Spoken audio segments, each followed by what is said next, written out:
Hey guys, இந்த வீடியோவில் நம்ம என்ன பார்க்க போகிறோம் அப்படின்னா கரூர் பிரியாணி சீரிஸ். இந்த வந்து நீங்கள் அடுத்தடுத்த வீடியோவில் பாருங்கள். சேலம் மாராரில் சாப்பிட்ருக்கோம், அடுத்து இது மாதிரி அடுத்தடுத்த கடைலாம் எல்லா கடையிலையும் சாப்பிட்ருக்கோம். எது சூப்பராக இருக்குது அப்படின்றதான் இந்த சீரிஸு. இப்போ நாங்கள் ஃபஸ்ட்டாக இது வந்து ஸ்டார்ட் பண்ணியிருக்கிறதுனா இது வந்து அல்தாஃப் வந்து பிரியாணி வாங்கியிருக்கோம். இதோட ப்ரைஸ் வந்து 140. இந்த இதில் என்ன செக் பண்ண போகிறோம்னா இது வந்து டேஸ்ட் வைஸ் ப்ரைஸ் வைஸ் சூப்பராக இருக்கா, எது பெட்டர் அப்படின்ற மாதிரி சொல்ல போகிறோம். ஃபஸ்ட்டு வந்து நம்ம பீஸ் பார்க்கலாம். 2 பீஸ் பெருசாகவே 2 பீஸ் வச்சுருக்காங்க. இதுக்கு என்னென்ன வந்திருக்குன்னா ரைத்தா, ஸ்வீட்டு, தால்ச்சா. ஆனால் எல்லாமே கொஞ்சம் கொஞ்சம் தான் இருக்குது. ஸ்வீட்டும் ஓகே தான். ஃபஸ்ட்டு பிரியாணி வந்து ட்ரை பண்ணி பார்க்கலாம். பாஸ்மதி ரைஸ் பிரியாணி தான். பிரியாணி சூப்பராக இருக்குது.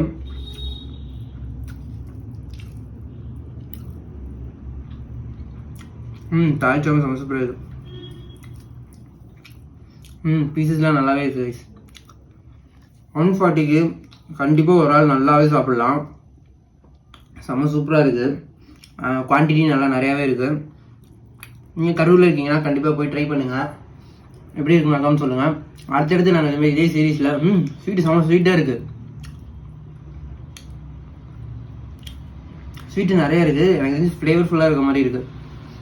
செம்மையாக இருக்குது ஸ்வீட்டு. கண்டிப்பாக ஸ்வீட்டுக்காகவாவது வாங்குங்க. கண்டிப்பாக ட்ரை பண்ணலாம். மறக்காமல் லைக் பண்ணுங்கள், கமெண்ட் பண்ணுங்கள், வீடியோ சப்ஸ்கிரைப் பண்ணிக்கோங்க.